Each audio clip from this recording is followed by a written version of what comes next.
Oh, so here we go with the stuff here, the FOS in there.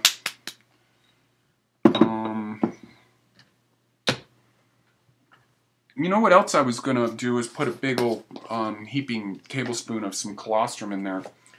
I got 3 of these for $150. It's a company, Centec. It's right up there. It was one that Truth was really into.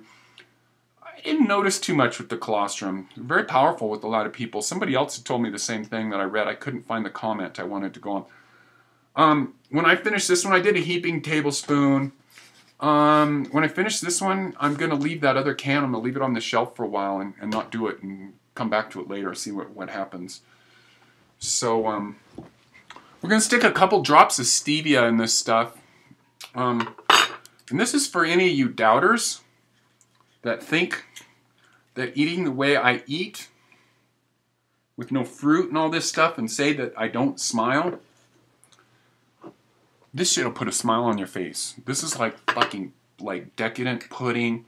You know, you gotta stir it all up. And I haven't gotten into some of these more, like one time I did this with Truth, where we made a big $100 one and we both ate it. And trust me, there's all kinds of levels to enjoy all of this this stuff. See, it's all kind of glunking up on top and stuff. And I just get this into this thick. It's going to be like some kind of custardy kind of stuff.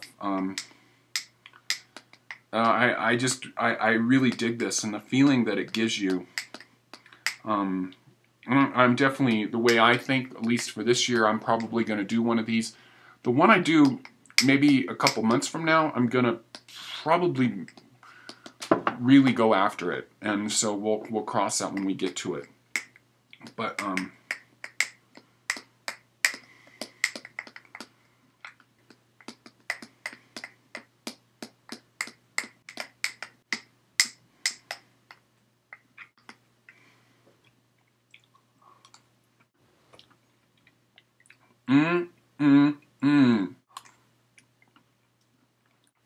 little bits of the crunchy. I crushed up the FOS in this.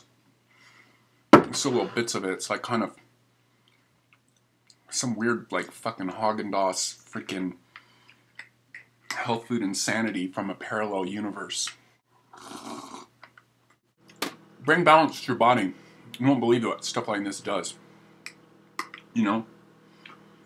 And a big experimenter, you know, my friend Truth, who came up with this. This is like out there. Who would ever do this except for somebody that's like maybe a little imbalanced? It's kind of pushing the edge. You need to be a little chaotic every now and then. Like, you know, go kind of way out there and then kind of pull yourself back in or whatever. But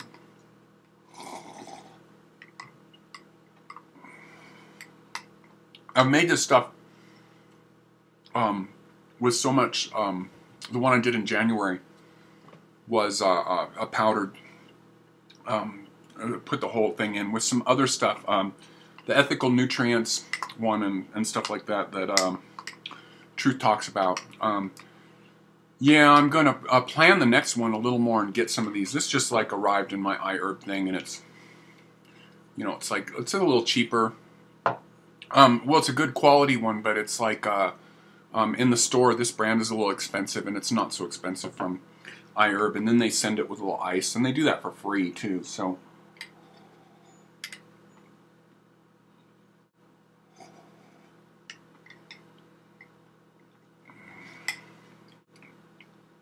wow.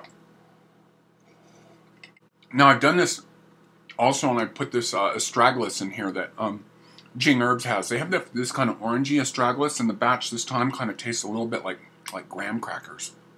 Woo!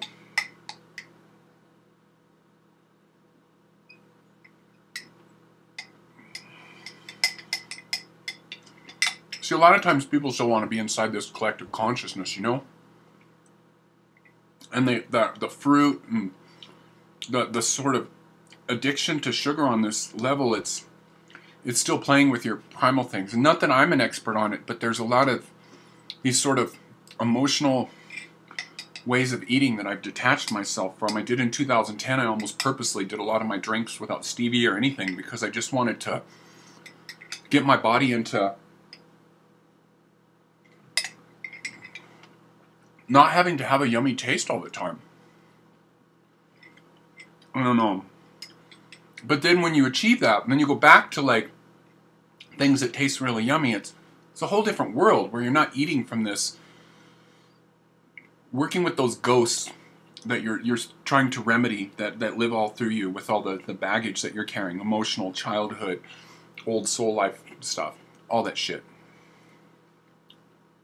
So this is a really good one.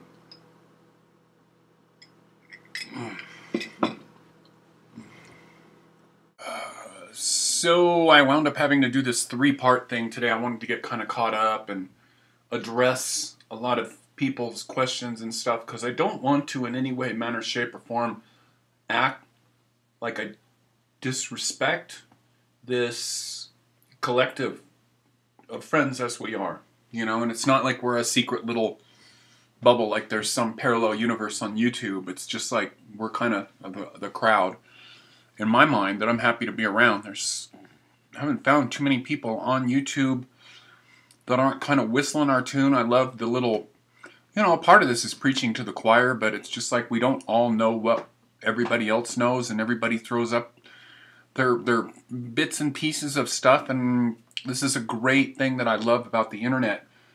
When I initially got on the internet,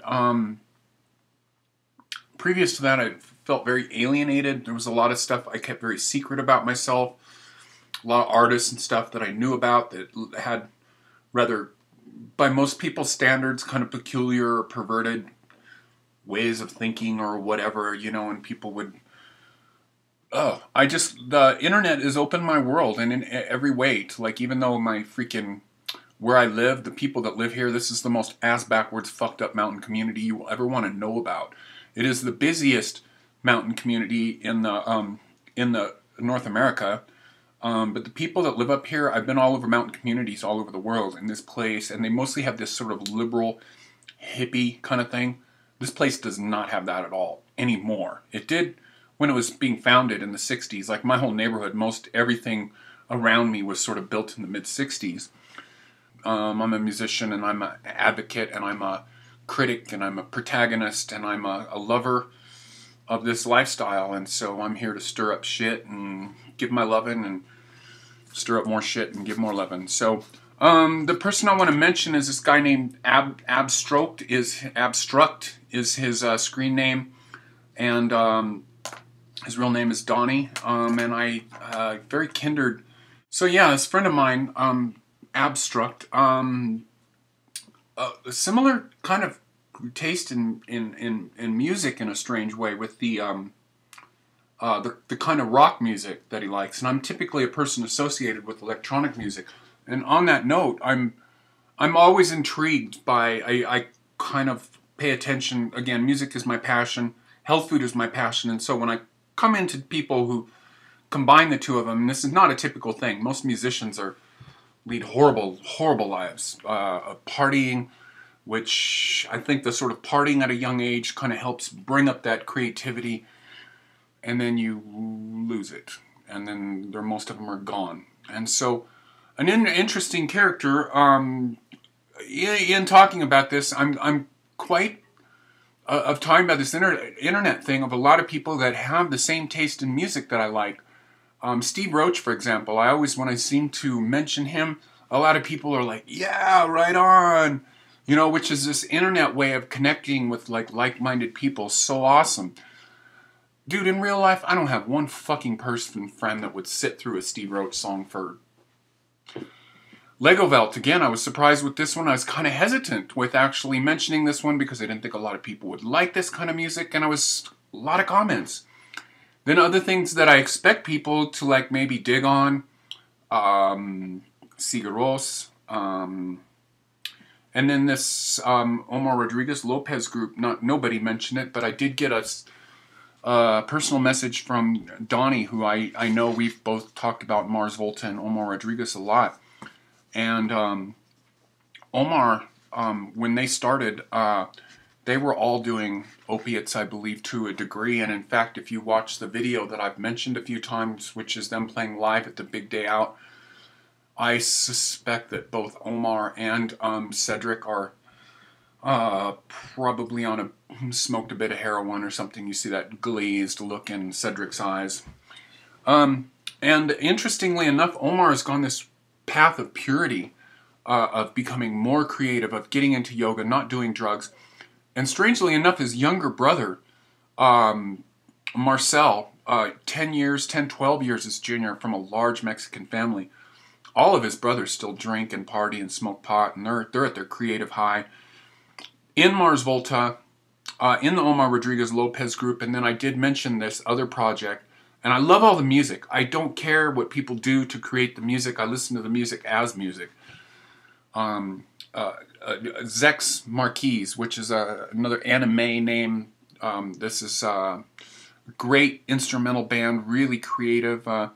Big-time beer drinkers, hear them talking about beer, hanging out.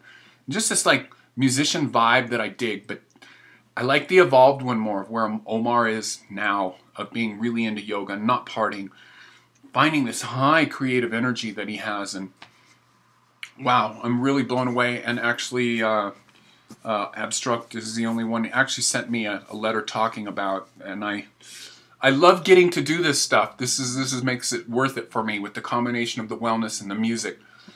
So what I want to mention this time is a great little nostalgic bit from my life.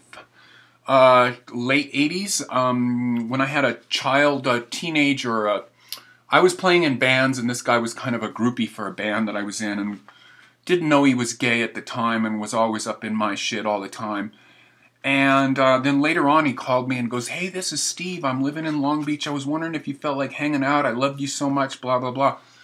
So I had this period where I went to Long Beach a lot and was used to take my truck down there with my bike in the back, park my truck, and just ride my bike all over Long Beach and get into the club scene down there. The gay clubs were playing a lot of good music. I loved dancing at this time. And a big band around this time was this group called Chris and Cosey, which is Chris Carter and Cosey Fantastique, who were half of the band Throbbing Gristle, which was a very pioneering industrial band in the mid-70s who turned a lot of people upside down, and a lot of people didn't understand them. Considered a very high art project.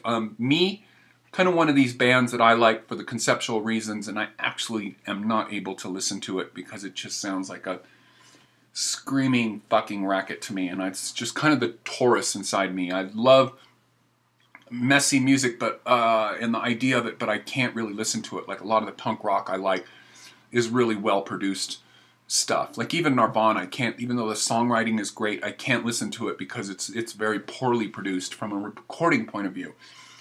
And so Chris and Cosey came out of Throbbing Gristle.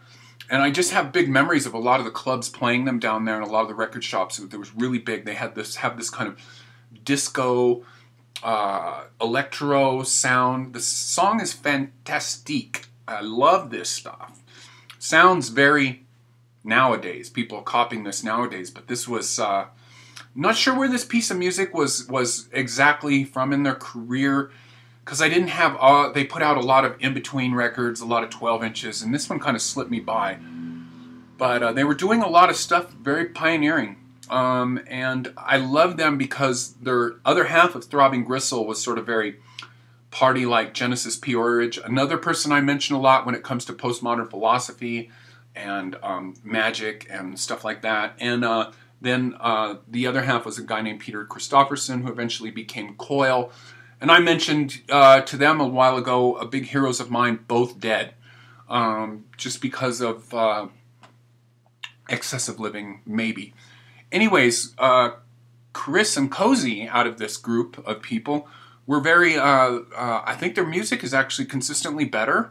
They didn't really do drugs, very clean living people, very conceptual, living, you know, and they're couple, I want to say they're probably 7 or 8 years older than me. Probably getting near 60 or something, I'm guessing. But anyways, yeah, this is Chris and Cosey. This is some great early 80s electro. The song is Fantastique.